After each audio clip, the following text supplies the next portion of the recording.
All right. An NBA panel is here. DraftKings contributor Julian Edlow, Rotowire NBA editor Nick Whalen, and host of the Four Seasons podcast for Ball is Life, Ryan Magdziarz. Guys, the Celtics, big shakeup this morning. Shocking Twitter, shocking the basketball world. Danny Ainge stepping down, Brad Stevens sliding from head coach to president of basketball operations. His office is probably a lot bigger now, too. Jules, why do you think the Celtics made this move? Yeah, so the Ainge part of this story doesn't necessarily surprise me as much. We heard rumblings of it potentially. He's been here a long time in Boston, and it was kind of just going the other way. I think Ainge personally, as somebody that's been close to the Celtics in the past, had his worst season in the general manager spot, giving Brad Stevens the pieces to do his job.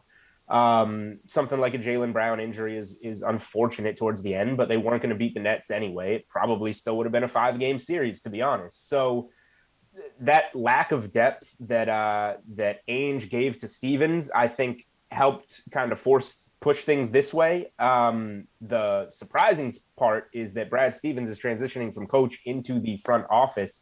I don't think anybody saw that part of this story coming. And it's an interesting one because Brad Stevens gets a lot of praise as a coach with the X's and O's.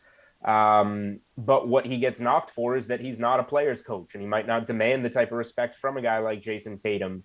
So I think that we have a lot to learn about how Brad Stevens can act as the president of basketball operations, but he's a smart guy. His experience as an NBA coach should certainly help him be able to give a coach that he was just in the position of a team that can win. So the one thing that I'll say for the Celtics, I think they should definitely go after a player's coach, somebody that played in the league, somebody that's respected in the league. Top of my wish list as a Celtics fan would be Chauncey Billups. But yeah, shocking the Celtics, and I think warranted change for sure after the season that Ainge had. How large of a task does Brad Stevens have on his hands here, moving into the front office and knowing that once again, you're kind of in this like rebuild situation. You need to once again put guys around Jason Tatum and Jaylen Brown. I mean, overall, it's still a relatively appealing situation, right? I mean, he's not taking over the 2013 Sacramento Kings or anything like that. And obviously he's very familiar with this roster already. And even though, I don't think Brad Stevens' tenure as Celtics head coach was quite as successful as it looked like it was going to be, a year or two in, I think he still has the respect of a lot of those guys. And, he clearly understands the type of players that they need to put around Jason Tatum and around Jaylen Brown. And, if you're taking over as a first-time personnel guy, first-time front office guy, you could do a lot worse than having two of the best under 25 players in the entire league on your roster. So this entire decade for the Celtics has kind of felt like a grand failure, because of all the Nets picks coming in, because of, almost making the finals in 2018 and then not really being able to get back to that level. But at the same time, I think that team, back in 2018 probably overachieved and maybe set the bar a little bit too high for the next few years here. So I think the Celtics are still positioned pretty well. The Nets and teams like Milwaukee and Philly are obviously going to be a bear to get by in the Eastern Conference in the short term. But again, Boston still has two of the 7 or 8, maybe even smaller number of players you would take under 25 in the league right now. So they're positioned all right. And I think Brad Stevens is going to be, 5-10 years from now, we're going to look back and say that this was a smart move for the Celtics. Ryan, what kind of head coach do the Celtics need to go after now? I do like Julian saying that a player's coach would be nice, and Chauncey sounds great. But the first thing I thought about when this all happened is I sometimes think that people forget why you play the game. You play to win. And Danny Ainge did a good job of getting people excited by getting assets and getting picks. And that gets some ears and eyeballs on the situation. The Celtics are looked upon as a highly regarded because they have this huge, bright future. But they didn't exactly get over the hump of winning games like people thought they would. And I think that gets lost in this. And this is why this move doesn't surprise me much. But yeah, to answer your question, a former player, even a Steve Nash type of guy, I think would be wonderful. Now, Steve is not on the table for this, but like what the Nets did with that, I think the Celtics should do the same. Yeah, I've seen Chris Haynes tweeting that Lakers assistant coach Jason Kidd, former Atlantic Atlanta Hawks coach Lloyd Pierce expected to be candidates for that job. But yeah, Danny Ainge, and no.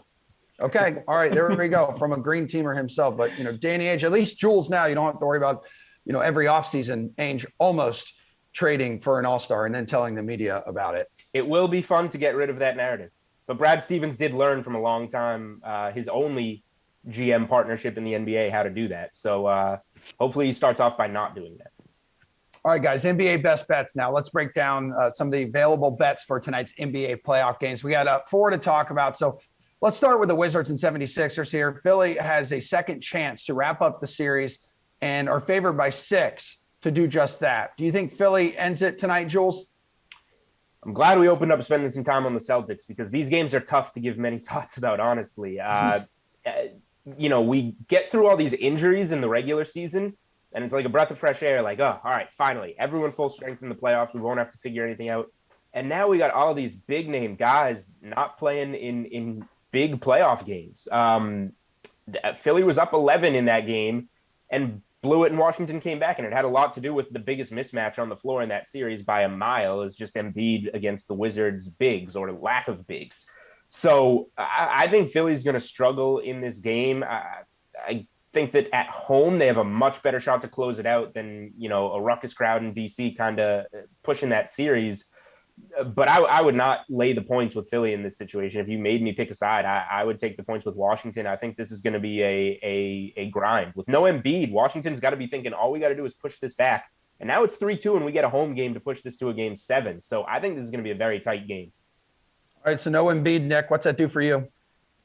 Yeah, I feel the same way. It's really tough to get a grasp on this game because, we saw the Sixers struggle on offense once Embiid went out of game 4.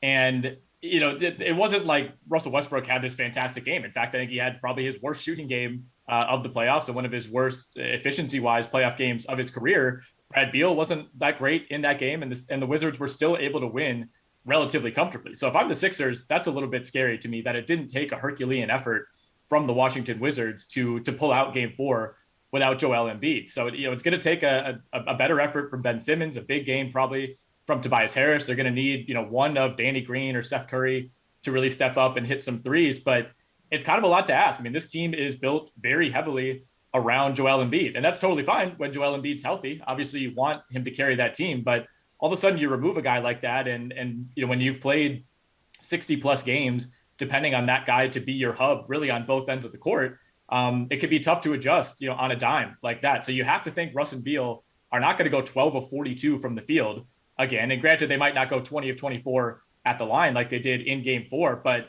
I'm with Julian here. I think Washington puts forth a little bit of a better effort. I don't know that they win the game, but I do think they cover that spread, which last I checked is down to 6. Ryan, you want the points here too, Washington? No, I think Philly wins, but I think it's going to be close. I think it's going to be gross. The biggest adjustment, I think, for this game is they had to adjust on the fly with Embiid getting hurt mid-game. And like they said, they just ended up blowing it. This time they're going in with a game plan knowing they don't have Embiid. So they're not going to be able to go in the post much. Tobias has to step up major. I think Ben Simmons is a huge question mark and makes me nervous because they need points without Embiid. Defense will be there from the Ben Simmons perspective, but scoring is where they need to step up. But I think going into this game with a game plan being like, okay, we don't have our best player is going to help them out. Not everybody's in scramble mode. Trae Young, guys, and the Hawks returning to MSG. Got a little messy last time they were there, but they do come back with a 3-1 lead. Knicks 1.5-point favorites. You think they can stay alive tonight, Ryan? I do. I think there's some Madison Square Garden magic tonight. And I don't know if this makes sense from a basketball perspective, but I think it's just the basketball universe. The Knicks deserve this. They want this. 100% capacity in the Mecca. I think it's going to be an incredible vibe in New York tonight. This is the Knicks' apex pretty much in the last decade. This is their climax. This is what they've been wanting. This, they deserve it. So I'm really interested in the perspective of Trae Young, if he's going to be able to end it for the Hawks in Madison Square Garden when he's facing all of New York City. I think that's a really cool narrative. But my guess is that he will not be able to in the next role. Oh man, Jules, that means if they do win tonight, it's going to be another celebration like they won the freaking NBA title. The Knicks are cowards and frauds if they do not win this game tonight. This series it's a really weird series, but a buzzer beater from Trae Young away, and the Knicks spiraled out of control late in that game. A buzzer beater from Trae Young away from this being 2-2 and everybody holding home court, and the Knicks being exactly where they thought and where they were supposed to be. Now, the games in Atlanta were ugly, and they know in the back of their heads that the only way they can win this series is you got to win game 6 in Atlanta. So you cannot let that affect you in this game 5. The goal tonight is to win this game 5 at home in New York, and they absolutely should do so. After getting called out by Clint Capella, they think they're a physical team, but they're not a physical team, whatever he said along those lines. The Knicks were this close to holding home court in both games, and they need to come out and do that in this game. And, then it'll be a different story if they can figure out how to win on the road. But in terms of this game, if they can, forget about the part where they have to win game 6 in Atlanta, come out with a little juice with that crowd, like Ryan mentioned, and, using the Hawks' kind of domination these last 2 games as motivation. I really like the Knicks, but they've been killing me in this series. All right, Nick, what do you think about tonight? Nick, they're going to win? I have no idea. I think the crowd we're going to know within like 5 minutes of this game whether they're going to win. I think there is plenty of motivation. That crowd is going to carry them. The Capella comments, relatively innocuous in terms of like all-time NBA playoff commentary. But if you're the Knicks, you're looking for any kind of motivation at this point. And the crowd was listening to that, and that's going to be a narrative throughout this game. It's going to come down to Julius Randle. If he is being blanketed, 25 feet from the hoop and settling for the most contested jumper possible from 19 and a half feet, the Knicks probably lose this game. If he's, burrowing his way to the hoop and drawing fouls and getting to the line, then the Knicks are going to have a really good chance, because I think a lot of their role players have actually played fairly well in this series, but it's been Randle and it's been Barrett who have just been far too up and down so far for them to win these games. So again, I think we're going to know early if the Knicks have that energy, if Randle has that confidence. But man, my inkling right now is that the Hawks are just playing really, really confidently, and they're the more talented team. So, I want to see another game at MSG. I'd love for this to go to a home game 7 for the Knicks, but my gut tells me the Hawks close this thing out tonight.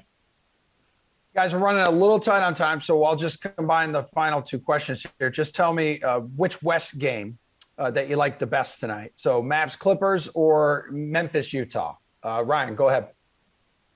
I think that this Jazz Memphis game is interesting to me. I think that this series has been relatively close. Only one game has been decided by 10 or more points.